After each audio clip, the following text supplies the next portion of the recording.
Hello everyone, welcome back to our channel, that is Study with Entomologist. So in this video we will continue the digestive system of insect.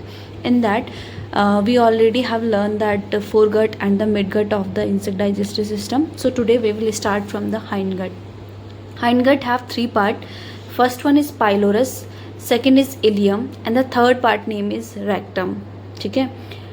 अब again जो hind gut होता है इसकी जो origin होती है वो ectodermal origin है. दैट्स वाई इसके अंदर की जो क्यूटिकल होगी उसको भी इंटिमा कहा जाएगा.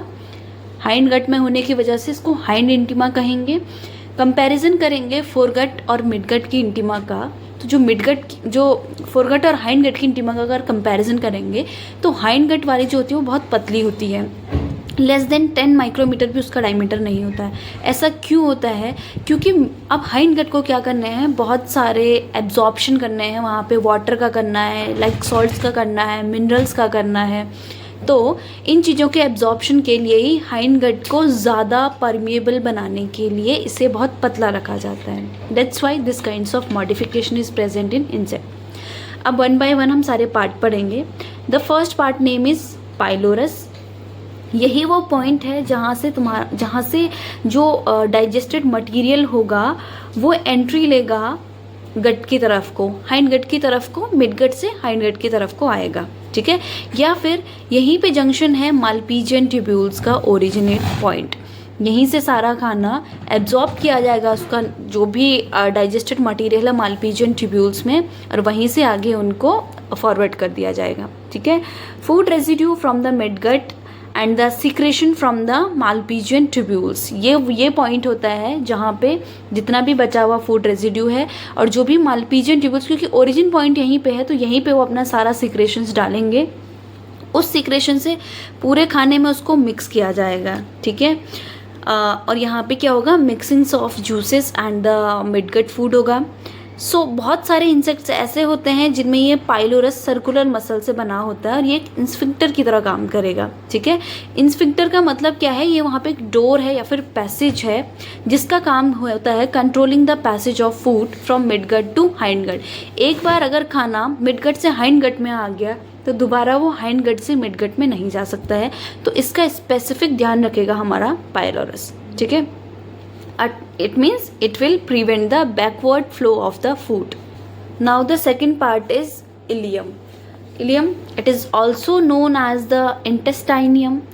क्यों इसको intestinium कहा जाता है? क्योंकि एक बात तो हमें पता होगी कि जो इलियम होता है वही मॉडिफाई होकर क्या बनाता है, एक पाउच जैसा स्ट्रक्चर बनाता है. उस पाउच के अंदर बहुत सारे फ्लैजिलेट्स रहते हैं जो सेलुलोज डाइजेशन का काम करते हैं या फिर फर्मेंटेशन चैम्बर का काम करते हैं. ठीक है. यही इलियम मॉडिफाई होता है.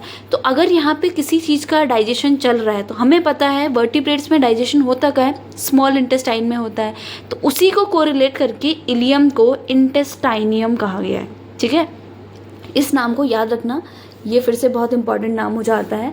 बहुत नैरो ट्यूब होती है, बस इसको पैसेज बनना है, लेकिन किसी किसी इंसेक्ट में ही ये मॉडिफाई है. कभी कभी इलियम क्या होती है कि दूर से ही तुम उसको रिकॉग्नाइज कर सकते हो कि हाँ इसका कुछ पार्ट फूल गया है. सपोज दैट ये इलियम आ रही है और ये यहाँ पे ऐसे मॉडिफाई हो जाती है. ठीक है. तो ये जो रिकॉग्नाइजेबल पार्ट्स होते हैं इलियम के, इनको ही कोलोन कह दिया जाता है. कोलोन कोई सेपरेटेड पार्ट नहीं है बल्कि इसी का क्या है, मॉडिफाइड पार्ट है. ठीक है. अब जितना भी तुम्हारा फूड मटेरियल होता है यहाँ पे बहुत ज़्यादा फोल्ड होते हैं. ठीक है. बहुत ज़्यादा फोल्ड का डायरेक्टली मतलब होता है कि ये क्या करने वाला है, वहाँ पे सरफेस को इंक्रीज करने वाला है, सरफेस एरिया को. ठीक है. एंड लॉट्स ऑफ माइट्रोकॉन्ड्रिया भी होंगे वहाँ पे एब्जॉर्प्शन होना है, एब्जॉर्प्शन के लिए एनर्जी लगनी है, इसीलिए वहाँ पे बहुत ज़्यादा माइट्रोकॉन्ड्रिया प्रेजेंट होते हैं. ठीक है. तीसरा and the most important thing about the ilium कि इसके पास क्या होते हैं, सिम्बायोटिक माइक्रो ऑर्गेनिजम्स होते हैं. यही इलियम एक्सपेंड होता है, एक्सपेंड होकर एक ऑर्गन बनाता है जिसके अंदर ये माइक्रो ऑर्गेनिजम्स अपना डाइजेशन वगैरह करते हैं. तो टर्माइट्स में इसी को पंच कहा जाता है और जो लार्वल स्कैरेबिडे होते हैं इसमें इसे फर्मेंटेशन चैम्बर कहा जाता है. तो दोनों के दोनों किसका मॉडिफिकेशन है, इलियम का ही मॉडिफिकेशन है. ठीक है. अब ऐसा ही एक स्ट्रक्चर कहाँ और पाया जाता है, ileal cuticle of the cockroach and crickets that have bacterial flora. ठीक है. यहाँ पे याद रखना, यहाँ इन दोनों में क्या मिलते हैं, प्रोटोजोअन्स मिलते हैं, स्कैरेबिडे में और टर्माइट्स में भी. लेकिन जो कॉकरोच होता है और जो क्रिकेट्स होता है उसमें बैक्टीरियल फ्लोरा, मतलब कि वहाँ पे जो डाइजेशन कर रहा होगा वो बैक्टीरिया के थ्रू हो रहा होगा। तो इन दोनों डिफरेंस को भी याद रखना। और इसको बोला जाता है कि जो इलियल क्यूटिकल है वो क्यूटिकल में मिलते हैं, यहाँ इलियम के अंदर मिलते हैं पंच और फर्मेंटेशन चैम्बर, जबकि कॉकरोच क्रिकेट में क्यूटिकल के अंदर मॉडिफिकेशन होता है। अब आता है third part of the hind gut, that is rectum. अब फिर से रेक्टम है। रेक्टम के बारे में सबको पता होता है कि एब्जॉर्प्शन का पार्ट है, ठीक है। तो इसी जो इलियम वाला पार्ट है पीछे जा जाके वो और क्या हो जाता है, एनलार्ज हो जाता है और एक सैक लाइक स्ट्रक्चर, थैले जैसा, एक बैग जैसा स्ट्रक्चर बना देता है, ठीक है। और यहाँ पे जो एपिथीलियम होती हैं वो इन कंपैरिजन टू पाइलोरस और इन कंपैरिजन टू इलियम और भी पतली होती जाती हैं। तो हाइंड गट का जो सबसे थिन पार्ट होता है वो हमारा क्या होता है, रेक्टम होता है, ठीक है। तो ये जो एपिथेलियम होगी थिन होगी, ऑलमोस्ट मोस्ट ऑफ द जगह ये थिन होती है, पर कभी कभी किसी किसी रीजन पे ये मोटी भी हो जाती है, ठीक। जहाँ पे ये मोटी होती है ऐसी रीजन्स को रेक्टल पैड्स कहा जाता है, ठीक है। रेक्टल पैड्स में ही ये थिक होती है, वरना सब जगह ये थिन पाई जाएगी। अब ये रेक्टल पैड होते क्या है, तो रेक्टल पैड तुमने पढ़ा होगा कि बहुत सारे इंसेक्ट में मॉडिफिकेशंस है, मोस्टली ऐसे इंसेक्ट्स में जो एक्वेटिक कंडीशंस में है ना। तो ये प्राइमरी साइट होती है वाटर एब्जॉर्प्शन का, ठीक है। एंड इनमें जो क्यूटिकल होती है, अब अगर क्यूटिकल आ जाएगी ऊपर से तो क्यूटिकल पूरी की पूरी क्या होती है, स्क्लेरोटाइज्ड पार्ट होता है। जहाँ से स्क्लेरोटाइजेशन हो गया वहाँ से वो ज़्यादा क्या नहीं कर सकती है, वाटर का एब्जॉर्प्शन नहीं कर पाएगी, है ना, क्योंकि स्क्लेरोटाइज्ड हो गई है। इसीलिए यहाँ की क्यूटिकल को अनस्क्लेरोटाइज्ड रखा जाता है, ठीक है। 1 माइक्रोमीटर थिन होती है कॉकरोच में। तो कॉकरोच में 6 रेक्टल पैड्स होते हैं जो ऐसे रेडियली अरेंज्ड होते हैं, बिल्कुल ऐसे ऐसे, इनको रेडियली कहा जाता है, ठीक है। ऐसे 6 रेक्टल पैड्स रेडियली अरेंज्ड होते हैं। और अगर तुम डिप्टेरा में इन रेक्टल पैड्स की बात करोगे, मोस्टली हम मॉस्किटो वगैरह में ही पढ़ते हैं इनको, तो ये कैसे होते हैं, पेपिलाई फॉर्म। पेपिलाई मतलब लॉन्ग थ्रेड लाइक स्ट्रक्चर जैसे ही होते हैं, ठीक है। तो याद रखना 6 रेक्टल पैड्स जैसे स्ट्रक्चर जो रेडियली अरेंज्ड होते हैं वो कॉकरोच में मिलते हैं, और पेपिलाई फॉर्म जो मिलते हैं वो डिप्टेरा में मिलते हैं, ठीक है। ये तो हुआ वाटर एब्जॉर्प्शन की बात, जो रेक्टम का प्राइमरी वर्क है। लेकिन रेक्टम के कुछ और एसेसरी वर्क्स भी हैं, ठीक है, जैसे कि रेस्पिरेशन या फिर गैस एक्सचेंज जिसको हम कहते हैं। तो ये सारा मॉडिफिकेशन कहाँ होता है, एक्वेटिक इंसेक्ट में, क्योंकि नॉर्मल इंसेक्ट में तो ट्रेकियल सिस्टम है, ठीक है। एक्वेटिक इंसेक्ट्स कैसे सांस लेंगे पानी के अंदर, तो इसके लिए उनकी बॉडी में मॉडिफिकेशंस किए जाते हैं, और कुछ मॉडिफिकेशन रेक्टम में भी होते हैं। तो इसका सबसे फेवरेट एग्जाम्पल है ड्रैगन फ्लाई। ड्रैगन फ्लाई का जो प्रॉक्सिमल रेक्टम होता है, प्रॉक्सिमल मतलब जो आगे वाला रेक्टम है, डिस्टल मतलब जो पीछे की तरफ का है, ठीक है। ये डिस्टल पार्ट होगा तो ये प्रॉक्सिमल पार्ट होगा। तो इसका जो प्रॉक्सिमल रेक्टम होता है वो वर्क करता है as a gas exchange surface, ठीक है। यहाँ पे बहुत सारे चैम्बर बन जाते हैं, ब्रोंकियल चैम्बर जिसको कहा जाता है, ठीक है। और gills are repeatedly bronchial filaments with high tracheoles.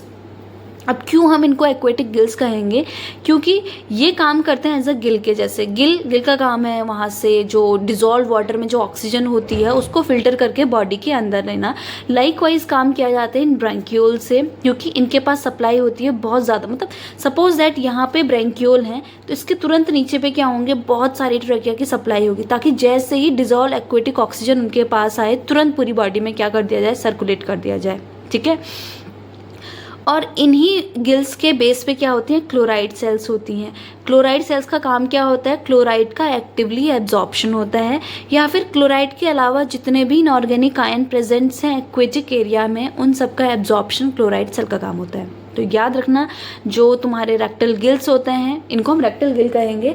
जो रेक्टल गिल्स होते हैं, रेक्टल गिल्स के पेस पे ही क्लोराइड सेल्स होती हैं। क्लोराइड सेल्स का काम होता है क्लोराइड आयन का एब्जॉर्प्शन, या फिर अदर इनऑर्गेनिक आयन जितने भी प्रेजेंट है एक्वेटिक वाटर्स में या लिक्विड फ्लूइड्स में उन सब का एब्जॉर्प्शन, ठीक है। तो अभी तक हमने डिफरेंट पार्ट्स कर लिए हैं, फोरगट, मिडगट, और यहाँ पे हो जाता है हाइंड गट खत्म। इसके बाद हम पढ़ेंगे मस्कुलेचर ऑफ द गट। अब 2 टाइप्स की मसल पाई जाती हैं गट में, एक होती है एक्सट्रिंसिक, ठीक है, एक होती है intrinsic visceral. Visceral muscles, visceral का मतलब क्या है, जो भी तुम्हारे डाइजेशन से रिलेटेड होंगे वो सारी पार्ट्स क्या हो जाएंगे, विसरल के अंदर काउंट होंगे। तो इसीलिए इन मसल्स को भी एक्सट्रिंसिक विसरल मसल्स कहा जाता है और इंट्रिंसिक विसरल मसल्स कहा जाता है। नाम से ही पता है, एक्सट्रिंसिक मतलब जो बाहर की तरफ को होंगे, इंट्रिन का मतलब जो अंदर की तरफ को होंगे, ठीक है। अब जो ये एक्सट्रिंसिक होती है वो डायरेक्ट बॉडी वॉल से लगी होती है, ये अराइज ही बॉडी वॉल से होंगी और कहाँ तक आएंगी, गट तक आएंगी, ठीक है।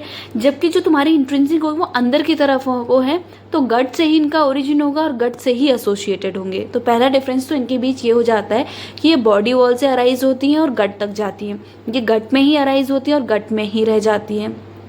दूसरा, फोरगट और हाइंड गट में बहुत ज़्यादा एक्सट्रिंसिक मसल्स होती हैं, ठीक है, क्योंकि उन्हीं में क्यूटिन है, उन्हीं में काइटिन है, उन्हीं में बॉडी वॉल है ना। और जो इंट्रिंसिक होती हैं वो मोस्टली कहाँ मिलती हैं, मिडगट में मिलती हैं, ठीक है। अब एक्सट्रिंसिक का काम क्या है, फंक्शन एज अ डायलेटर, ठीक है, ये डायलेटर की तरह काम, डायलेटर का मतलब क्या है, फैलना, एक थैले जैसे स्ट्रक्चर बनाना, ये इनका काम है। तो जैसे कि हेड्स में होती हैं एक्सट्रिंसिक मसल्स, जो क्या काम करती है, पंप का काम करती है, जहाँ से फ्लूइड्स को सक किया जाएगा गट में, ठीक है, या फिर फूड को वापस बैक किया जाएगा ऑइसोफेगस से वापस माउथ की तरफ को। जब ये वाले काम किए जाते हैं, ये काम किए जाते हैं डायलेटर मसल्स के थ्रू। तो मोस्ट ऑफ द जो तुम्हारी एक्सट्रिंसिक मसल्स होती हैं वो एज ए डायलेटर काम करती है, पंप के जैसे काम करती है, ठीक है। इसका बहुत अच्छा एग्जाम्पल तुम बोल सकते हो फेरिंग्स मसल, है ना। फेरिंग्स का काम क्या है, हम क्या बोलते हैं, फेरिंग्स भी क्या करता है, एक तरह के पंप का काम करता है ना। और जो ये मसल्स होती हैं अराइज कहाँ से होती है, इंसेक्ट का जो फ्रॉन्स वाला एरिया होता है और जो टेंटोरियम होता है, तो टेंटोरियम और फ्रॉन्स दोनों जगह से फेरिंग्स मसल्स की ओरिजिन होती है। ये एक तरह के पंप का काम करेगा in the sucking of the food material, ठीक है। लाइकवाइज दूसरा पंप हम पढ़ते हैं साइबेरियम पंप, ठीक। साइबेरियम कैविटी है, उस साइबेरियम जो पंप होता है उसका ओरिजिन कहाँ से, क्लाइपियस से। ये बहुत इंपॉर्टेंट बात है, इसको याद रखना कि जो फेरिंग्स पंप्स होते हैं उनका ओरिजिन होता है फ्रॉन्स एंड टेंटोरियम से, जबकि जो साइबेरियम पंप्स होते हैं उनका जो ओरिजिन आता है वो क्लाइपियस से आता है, ठीक है। और इंट्रिंसिक के बारे में सिर्फ हमें इतना याद रखना होता है, मोस्टली मिडगट में प्रेजेंट है, गट से ही ओरिजिनेटेड है और गट में ही एसोसिएटेड है। और इसके अंदर दो टाइप की मसल्स मिलती है, एक होती है सर्कुलर और एक होती है लॉन्गिट्यूडनल, ठीक है। तो इन दो टाइप्स की मसल्स को भी याद। तो अकॉर्डिंग टू इंसेक्ट स्पीसीज ये पंप वेरी करते हैं, किसी में साइबेरियल पंप मिलता है, किसी में फेरिंजियल पंप मिलता है, और कुछ इंसेक्ट ऐसे होते हैं जिनमें दोनों के दोनों पंप प्रेजेंट होते हैं, ठीक है। जैसे हेमियोप्टेरा है, थाइसिनोप्टेरा है, डिप्टेरा है, इन तीनों में हमें पता है sucking type of mouth part है, ठीक है। तो इन तीनों में ही क्या होता है, साइबेरियल पंप जो होता है बहुत अच्छा डेवलप होता है, क्लाइपियस से बहुत अच्छा मसल का स्ट्रेंथ बनाते हैं और सक कर लेते हैं, ठीक है। साथ ही जो फेरिंजियल पंप होता है वो यहाँ पे वीकली डेवलप होता है, ठीक है, इतना अच्छे से डेवलप नहीं होता जितना साइबेरियम होता है। लाइकवाइज जो एडल्ट मॉस्किटो हैं और जो लार्वल डिस्टिकस का है, कोलियोप्टेरा का, और एडल्ट लेपिडोप्टेरा एंड जो बीज होती हैं, इनमें दोनों के दोनों पंप बड़े अच्छे से डेवलप होते हैं। साइबेरियल भी बड़ा अच्छा डेवलप होता है और फेरिंजियल भी डेवलप होता है। तो इस एग्जाम्पल को भी याद रखना, Hemiptera, Thysanoptera and Diptera, cibarial pump is well developed but the pharyngeal pump is a weakly developed part. But in adult mosquito, larval disticus, adult lepidoptera and the bees, both pump are well developed. Siberial as well as the pharyngeal pump. Their origin Siberial from the clypeus and the pharyngeal from the frons and the tentorium. ठीक है. अब कुछ insects जैसे हेमियोप्टेरा की ही बात कर लो, तो इसमें लिखा है कि uptake of fluid foods under high hydrostatic pressure. ठीक है. So function of extrinsic vascular muscles, visceral muscles and the cibarium is modulated to act. ठीक है, not as a pump but as a valve that controls and limit food uptake. ठीक. अब देखो जो हेमियोप्टेराज वाले हैं, इनमें मैंने बोला ना साइबेरियल पंप बहुत अच्छे से डेवलप है. तो इस साइबेरियल पंप का एक्चुअली काम क्या है, तो हमारे अंदर मिसकंसेप्शन होता है कि हेमियोप्टेरा में ये एज अ पंप काम करता है कि जो उसका लिक्विड मटेरियल है उसको सक करेगा. नहीं, जबकि यहाँ पे जो एक्सट्रिंसिक विसरस मसल्स होती हैं और जो साइबेरियम होता है, इन दोनों का काम होता है एज अ वॉल्व काम करना. ठीक है, ये वॉल्व की तरह काम करती है ताकि जो फूड अंदर आ रहा है, लिक्विड फूड, वो वापस से माउथ से आउट न चला जाए. ठीक है, क्योंकि जो सक करने का काम है वो साइबेरियम के थ्रू नहीं बल्कि प्रेशर के थ्रू हो रहा है. ठीक है, उसकी बॉडी में एक हाइड्रोस्टैटिक प्रेशर जनरेट किया जाता है. उस हाइड्रोस्टैटिक प्रेशर्स के थ्रू इन लिक्विड को अपटेक किया जाता है. साइबेरियल पंप का काम सिर्फ वहाँ पे एज अ कॉन्ट्रैक्शंस मसल के और as a relaxation of the extrinsic muscles वहाँ पे opening and the closing of the valve है। तो ये बहुत इंपॉर्टेंट है, इसको याद रखना, बहुत इंपॉर्टेंट कंसेप्ट है, क्योंकि अक्सर हेमियोप्टेरा में यही कहा जाता है कि जो पहले तो बोलते हैं कि फेरिंजियल पंप वेल डेवलप है, पहले तो वो गलत कंसेप्ट है। दूसरा, अगर हम साइबेरियम तक कैसे आए भी गए तो हम ये बोलते हैं कि साइबेरियम एज अ पंप काम करता है, जबकि ये गलत है। साइबेरियम पंप काम करता है एज अ वॉल्व, और जो पंप का काम है वो किया जाता है from the hydrostatic pressure generated from the body.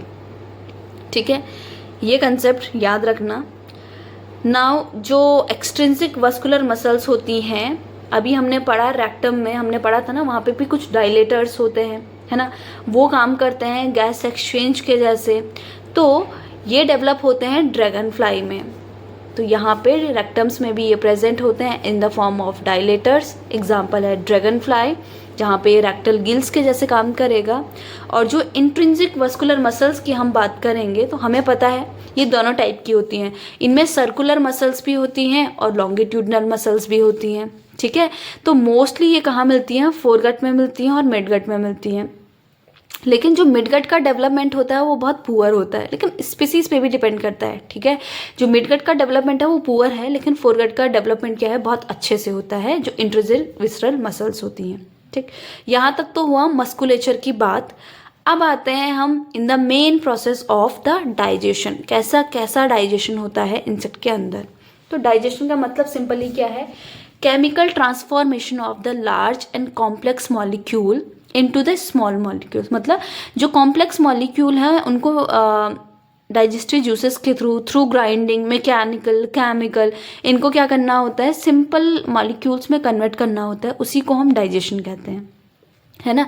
और उसके बाद प्रोसेस आती है एसिमिलेशन की। तो एसिमिलेशन में क्या होता है, उसी डाइजेस्टेड फूड पार्टिकल को, उन्हीं स्मॉल सिंपल पार्टिकल्स को एब्जॉर्ब किया जाता है क्रॉस द गट वॉल्स, और पूरा इंसेक्ट की बॉडी को उससे ही न्यूट्रिशन प्रोवाइड करवाया जाता है। ठीक है, तो ये तो कंप्लीट न्यूट्रिशन की फिजियोलॉजी आ गई।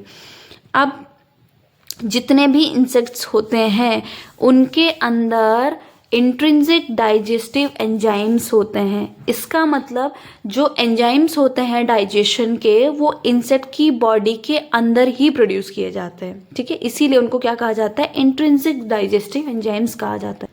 तो ये 3 टाइप के होते हैं। प्रोटीएज हो सकते हैं जनरली, कार्बोहाइड्रेट्स हो सकते हैं और लाइपेज हो सकते हैं। नाम से ही पता है, प्रोटीएज का मतलब प्रोटीन के डाइजेशन में आ जाएगा। कार्बोहाइड्रेट्स मतलब डिफरेंट डिफरेंट होते हैं, तो वो कार्बोहाइड्रेट के डाइजेशन में होंगे। और लाइपेज का मतलब है कि वो लिपिड के डाइजेशन में काम आएंगे, है ना।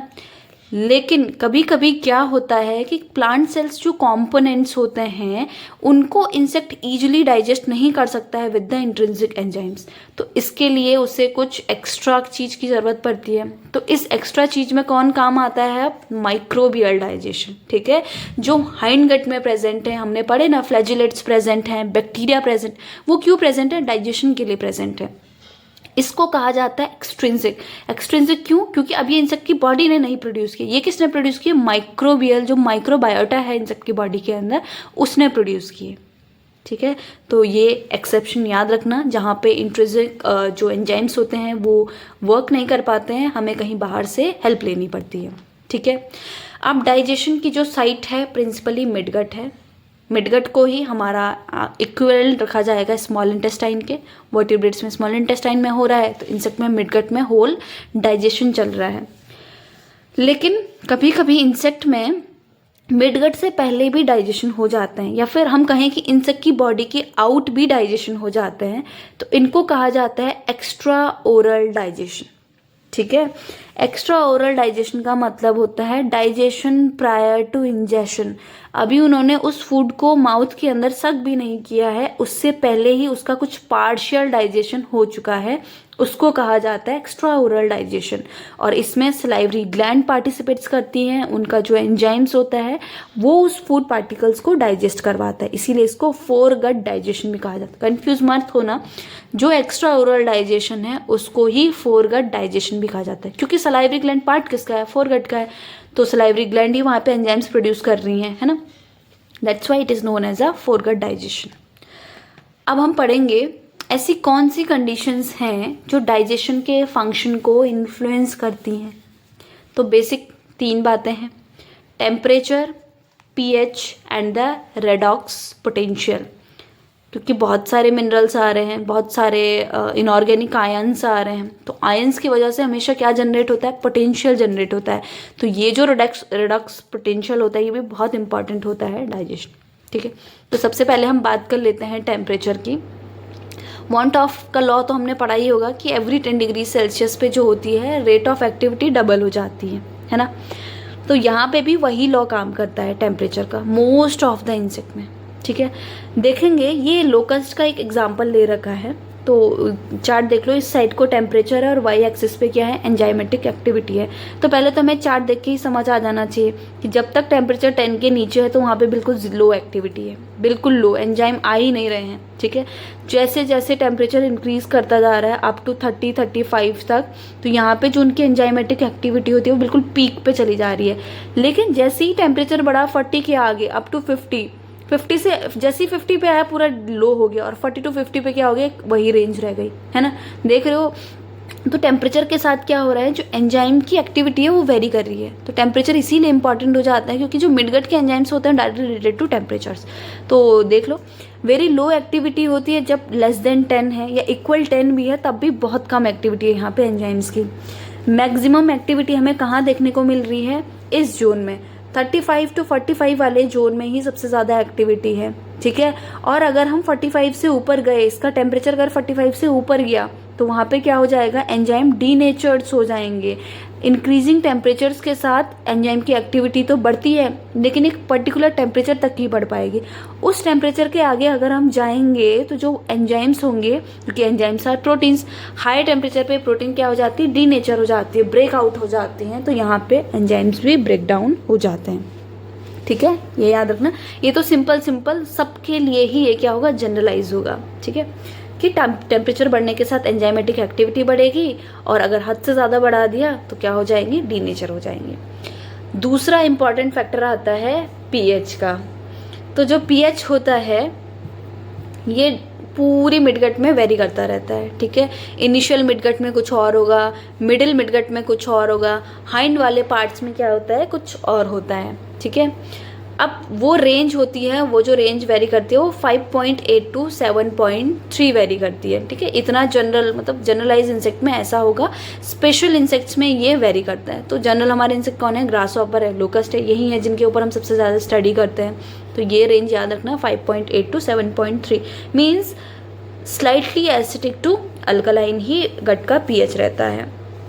अब हमारी इंसेक्ट की जो मिडगट है वो ज़्यादा एसिड को कंटेन नहीं करती है। ठीक है, मोस्टली वो अल्कलाइन की तरफ को होती है। एक इंसेक्ट है ऐसा जिसमें वो एसिडिक मिडगट रखता है। एग्जाम्पल क्या है, साइक्लोरैफन जो डिप्टेराज होते हैं और जो ड्रोसोफिला होते हैं, इसी के अंदर आता है। ठीक है, तो इनमें इनका पीएच, गट पीएच, मिडगट का पीएच एसिडिक होता है। कितना, 3 to 4, याद रखना है इसको भी। ठीक है, midgut pH acidic in Cycloraphus diptera including the Drosophila and that pH is 3 to 4. Otherwise in general insect it is 5.8 to 7.3. अब तुम पूछ सकते हो कि ऐसा क्यों, मोस्ट ऑफ द इंसेक्ट में तो जनरलाइज रहा, स्लाइटली एसिडिक टू अल्कलाइन रहा, और पढ़ा भी है कि मिडगट में डाइजेशन के लिए मोस्टली अल्कलाइन पीएच चाहिए होता है। तो फिर यहाँ पे एसिडिक पीएच क्यों है इन इंसेक्ट्स में, तो ये इसलिए है to lyse the bacteria in the diet of insects. तो जो ये वाले जो इंसेक्ट्स फिट करते हैं मोस्टली कहाँ फिट करते हैं, इनके फूड में मोस्ट ऑफ द बैक्टीरियाज होते हैं। ठीक है, तो इनको किल करने के लिए ही इनकी जो मिडगट होती है उसका पीएच एसिडिक होता है। ठीक है, फिर लार्वल लेपिडोप्टेरा की बात करते हैं हम। क्या होता है ना, जो बीटी होता है वो हाईली जो अल्कलाइन पीएच होता है सिर्फ उस पर ही काम करता है, और बीटी अगेंस्ट किसके है, मोस्ट ऑफ द लेपिडोप्टेरन्स के ही है। तो क्यों बीटी यहाँ पे काम कर पाता है इफेक्टिवली, क्योंकि इनका जो मिडगट का पीएच होता है वो मोर देन 8 होता है, और कभी कभी तो ये 12 के भी एक्सीड कर सकता है। ठीक है, क्यों, इसका रीज़न हमने पहले पढ़ा था जब हम मिडगट पढ़ रहे थे, तो वहाँ पे हमने गॉबलेट सेल्स पढ़ा था ना, कि गॉबलेट सेल्स में क्या होती है, एंटीपोटर्स उनकी मेम्ब्रेन में होते हैं। इन एंटीपोटर्स का काम क्या होता है, H+ आयन को बाहर देना और पोटेशियम आयन को मिडगट में लेके आना, है ना। और ये पोटेशियम आयन वहाँ पे अल्कलिनिटी को इंक्रीज करता है। दैट्स वाई लार्वल लेपिडोप्टेरा में जो मिडगट का पीएच होता है वो 8 to 10 जनरल रेंज मान लो, बट 12 को भी एक्सीड कर सकता है in some cases. With that one more example, Trichoptera भी याद रखना, लेपिडोप्टेरा और ट्राइकोप्टेरा का मिडगट का जो पीएच होता है वो हमेशा एल्कलाइन होता है, ठीक है। अब हाइंड गट की बात करेंगे। मिडगट तो याद रखना, मिडगट मोस्टली एल्कलिनिटी की तरफ ही होती है, लेकिन जो हाइंड गट होती है वो एसिडिक होती है, more acidic then the midgut, ठीक। क्यों? क्योंकि यहाँ पे किसके सिक्रेशंस आते हैं, मालपीजियन ट्यूब्यूल्स के सिक्रेशन आते हैं, और मालपीजियन ट्यूब्यूल्स एसिडिक सिक्रेशंस देती हैं, that's why it is more acidic then the midgut, ठीक हो गया। क्या हम कंक्लूड कर सकते हैं यहाँ से, ऑप्टिमम पीएच जो होगा मिडगट का 6 to 7 होगा, और लेपिडोप्टेरा और ट्राइकोप्टेरा में इट विल बी 8 to 10, याद रखना। अब ये क्वेश्चन है, वाई हाई पीएच मॉडिफिकेशंस। अब इंसेक्ट्स में इतने सारे मॉडिफिकेशंस क्यों हैं, किसी में एसिडिक है, किसी में जनरल आ रहा है, किसी में अल्कलाइन आ रहा है, ठीक है। तो ये एक एग्जाम्पल के थ्रू समझाया गया। अगर मैं चैपमैन की बात करूँ तो चैपमैन में एक एग्जाम्पल के थ्रू बताया उन्होंने, the capacity of the fall web worm Hyphantria cunea उसका नाम है, ये किस पे फीड करता है, जो ब्लैक चेरी होती है उसकी लीव्स पे फीड करता है, और उसकी लीव्स में बहुत ज़्यादा साइनोजेनिक एक्टिविटीज़ होती हैं। अब हमें पता है साइनामाइड डायरेक्ट कहाँ काम करता है, रेस्पिरेटरी सिस्टम पे काम करता है, तो ये बहुत पॉइजनस होता है ना। जैसे ही आया रेस्पिरेटरी सिस्टम पे काम किया, ईटीएस को ब्लॉक किया, direct with in second, with in minutes क्या हो जाती है, डेथ हो जाती है। तो कैसे ये इंसेक्ट इसको फीड करने की मतलब कैसे वो इसको फीड कर पा रहा है, जबकि इतनी हाई साइनोजेनिक एक्टिविटीज़ है वहाँ पे। तो यहाँ पे क्या होता है, due to high pH to gut, अगर गट का पीएच जितना ज़्यादा होगा तो साइनोजन का साइनाइट में कन्वर्जन उतना कम होगा। साइनाइजन एज अ प्री वेनम है, प्रो वेनम का मतलब क्या होता है कि अभी ये इनएक्टिव फॉर्म में है, साइनोजन की फॉर्म में ये कुछ डिग्रेड नहीं करेगा, किसी को नहीं मारेगा, लेकिन जैसे ही ये साइनाइड में कन्वर्ट होंगे ये पूरा रेस्पिरेटरी सिस्टम ही ब्लॉक कर लेगा। तो गट का पीएच जितना अल्कलाइन होगा उतना कम साइनोजन साइनाइड में कन्वर्ट होगा, ठीक है। अगर 8 के ऊपर है तो साइनोजन साइनाइड में कन्वर्ट ही नहीं हो पाएगा, इसीलिए इतना हाई पीएच रखा जाता है अल्कलाइन मिडगट का। तो ये एक बहुत अच्छा एग्जाम्पल है, एक बहुत अच्छा कंसेप्ट भी है अल्कलिनिटी का इन द मिडगट। और दूसरा वो बीटी वाला जो हम कहते हैं, दूसरा एग्जाम्पल है कि पोटेशियम सेल्स हैं, इसलिए वहाँ पे हाई पीएच है, और रीज़न है इनके एक्टिव कन्वर्जन को रोकने के लिए इंसेक्ट ने एज अ डिफेंस अपनी मिडगट को मॉडिफाई किया है, ठीक है। अब तीसरा फैक्टर पढ़ा था हमने, रेडॉक्स पोटेंशियल। रेडॉक्स पोटेंशियल आता कैसे है, आयंस के एक्सचेंज से आता है और आयन की प्रेजेंस से आता है। Redox potential it is a measure of oxidising और द रिड्यूसिंग सिस्टम, मतलब कौन कितना ज़्यादा ऑक्सीडेशन कर पा रहा है चीज़ों का, कौन कितना रिड्यूस कर पा रहा है गट के सिस्टम में चीज़ों को, उसके थ्रू जो भी कन्वर्ट होता है उसको हम रेडॉक्स पोटेंशियल कहते हैं, ठीक है। A high positive potential indicate कि गट में क्या है, ऑक्सीडाइजिंग कंडीशंस बहुत अच्छी हैं। अगर बहुत ज़्यादा नेगेटिव पोटेंशियल होगा गट में तो इसका मतलब है वहाँ पे क्या है, रिड्यूसिंग कंडीशंस हैं, जो चीज़ें हैं, जो डाइजेस्टिव मटेरियल है उसका रिडक्शन चल रहा है, ठीक है। अब जितने भी इंसेक्ट होते हैं उसमें मोस्ट ऑफ द इंसेक्ट के पास क्या होता है, हाई पॉजिटिव रेडॉक्स पोटेंशियल होता है, मतलब कि ऑक्सीडाइजिंग कंडीशंस होती होंगी, एक्सेप्ट है मंडूका सेक्साटा के लार्वे में, एंड टिनियोला जो स्पीसीज है उनकी गट में क्या होता है, नेगेटिव होता है। अब ये नेगेटिव क्यों होता है, क्योंकि इन दोनों में क्या होता है, बहुत ज़्यादा एंटीऑक्सीडेंट्स का सिक्रेशन होता है। इस एंटीऑक्सीडेंट्स की वजह से वहाँ पे रिडक्शंस होते हैं और जो रेडॉक्स पोटेंशियल बनता है वो नेगेटिव हो जाता है, ठीक है। हाइंड गट का जो, ये तो मिडगट की बात हुई, हाइंड गट जो होती है, हाइंड गट नेगेटिव पोटेंशियल्स के ऊपर काम करती है क्योंकि मोस्टली एसिडिक है, और जब भी एसिडिक कंडीशंस होती हैं रिडक्शन होता है, ठीक है। तो -50 to -230 मिली वोल्ट तक क्या जा सकता है, हाइंड गट का रेडॉक्स पोटेंशियल जा सकता है। तो ये कुछ पॉइंट्स हैं जो हमें याद करने होते हैं regarding the factors of the digestion, ठीक है। अब बात करते हैं एक्स्ट्रा ओरल डाइजेशन के बारे में थोड़ा ब्रॉड तरीके से। तो यहाँ पे फूड को कम्प्लीटली भी कर सकते हैं, और मोस्ट ऑफ द इंसेक्ट क्या करते हैं, पार्शली डाइजेस्ट करते हैं in the extra oral digestion में। फूड का माउथ कैविटी में आने से पहले ही कुछ डाइजेशन हो जाएगा, तो prior to ingestion by saliva secretions या फिर मिडगट के जो रीगर्जिटेटेड फॉर्म है उससे भी इनको क्या किया जा सकता है, पार्शली डाइजेस्ट किया जा सकता है, ठीक है। ऑल हेट्रोप्टेरन बग्स में ये प्रेजेंट होता है। ये क्या करते हैं, फीड करते हैं सॉलिड फूड में, उस सॉलिड फूड को कन्वर्ट किया जाता है लिक्विड फूड में, और लिक्विड फूड को उसके बाद हाइड्रोस्टैटिक प्रेशर के थ्रू सकअप किया जाता है, ठीक है, याद रखना सॉलिड फूड को पहले कन्वर्ट किया जाएगा लिक्विड फूड में, लिक्विड फूड को उसके बाद सकअप किया जाएगा। ठीक है, यूकेंथिकोना, या फिर अभी शॉर्ट्स में एक वीडियो देखी होगी, वहाँ पे एक प्रेडेटरी बग्स दिखाया था, है ना, वो फीड कर रहा था लार्वी पे, स्पॉटेड बॉल वर्म के लार्वी पे वो फीड कर रहा था। कैसे फीड कर रहा था? क्योंकि उसके पास तो सकिंग माउथ पार्ट है, फिर वो सॉलिड को कैसे खा रहा है? तो पहले सॉलिड को लिक्विड में कन्वर्ट किया जाता है और लिक्विड को उसके बाद सक किया जाता है। ठीक है, example reduviid bug feeding on the cockroach, Eucanthecona feeding on their prey. So these digestive juice mainly content serine proteases होते हैं और अमाइलेजेज होते हैं। ठीक है, जो इस लिक्विड फूड में कन्वर्ट करने के लिए वो डाल रहा है वो है serine proteases and the amylases. ठीक हो गया। Other example of extra oral digestion present in the Asilidae and the Empididae family. ठीक है, यहाँ भी प्रेजेंट होते हैं। या फिर प्लांट में देख सकते हो, है ना, प्लांट में भी प्लांट वॉल को अगर डिग्रेड करना है तो कभी कभी वहाँ पे एक्स्ट्रा ओरल डाइजेशन करना पड़ता है इंसेक्ट्स को। ये तो इंसेक्ट्स के एग्जाम्पल थे, तो प्लांट में भी ऐसा ही होता है। अब इसका एक बहुत अच्छा एक्सेप्शन भी है। ठीक है, इसका एक्सेप्शन कौन है? Predaceous beetle, Dytiscus and the Lampyridae and the larval Neuroptera. तो ये 4 इसके एक्सेप्शन हैं। कौन कौन? जो प्रेडेशियस बिटल्स होंगी, डायस्टिकस होगा, लेम्पायरिडे से होंगे एंड द लार्वल जो न्यूरोप्टेरा से होंगे, are injected into the prey from the biting mandibles. सब में कहाँ से था? ऊपर जो एक्स्ट्रा ओरल डाइजेशन पढ़ा हमने मोस्टली स्लाइवरी ग्लैंड से पढ़ा कि स्लाइवरी ग्लैंड से वो डाइजेशन होता है, लेकिन इसके एक्सेप्शन है। यहाँ पे जो डाला जाता है वो मैंडिबल्स से, जो ये एंजाइम्स होते हैं ये मैंडिबल से सिक्रेट किए जाते हैं। ठीक है, 4 एक्सेप्शन है इसके, predaceous beetle, Dytiscus and the Lampyridae and larval Neuroptera.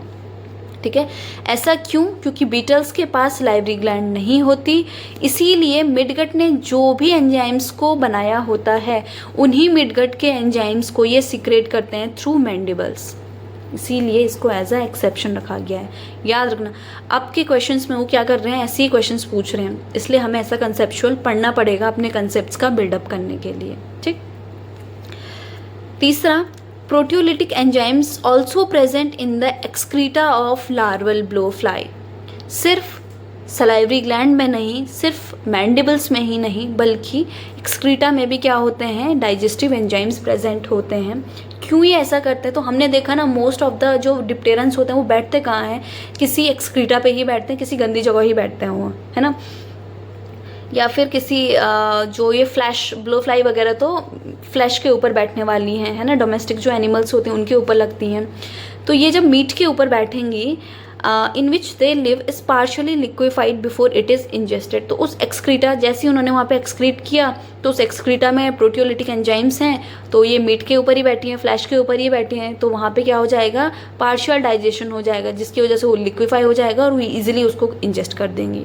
ठीक है, इसलिए भी इनको बनाया जाता है। तो ये भी बहुत इंपॉर्टेंट एग्जाम्पल है, इसको भी याद रखना। एक्सक्रीटा के थ्रू होता है ब्लोफ्लाई के लार्वी में, मैंडिबल्स के थ्रू होता है मोस्ट ऑफ द बीटल्स में, और जो नॉर्मल होता है वो तो हेटेरोप्टेरन बग्स में, तो हमें पता ही है सलाइवरी ग्लैंड्स के थ्रू होता है। आज की वीडियो में हम इतना ही पढ़ेंगे। कल की वीडियो में हम स्टार्ट करेंगे गट फिजियोलॉजी, मीन्स गट में कैसे डाइजेशन होगा उसका पूरा प्रोसेस हम देख लेंगे डिफरेंट एंजाइम्स के through. So I hope you will like this video and these concepts. Please like, share and subscribe also, and if you have any doubt, comment also. Thank you for watching.